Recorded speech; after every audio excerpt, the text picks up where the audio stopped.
سړی مړ شو مور پلار رشتہ دی دا غي صورت ذکر کی ولی ابویه د پارا د مور او د پلار د مړي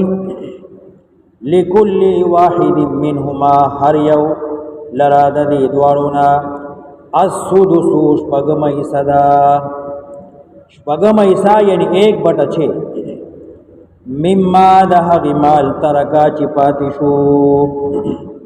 ان کان له ولد کوي د الواد سلورم صورت دا ده سړی مړ شو مور او پلار رشتہ دی الواد هم شته دی سړی مړ شو بچی پاتې شو او مور او پلار ژوند دي نو پلار به یو شپږم اخلي مور به یو شپږم اخلي مثلا 30 روپۍ دی یا 300 یا 300 یا 300 لاکه 30 روپۍ بعد شوي مثلا د سړی مور هم شته دی پلار هم شته دی بچی هم شته دی یو الګ ته دوه جنا گئی نو پلار به اخلي سدس او مور به اخلي سدس وای 1/6 یعنی 300 و مور واخلي 300 و پلار واخلي 300 کی 600 ولاړي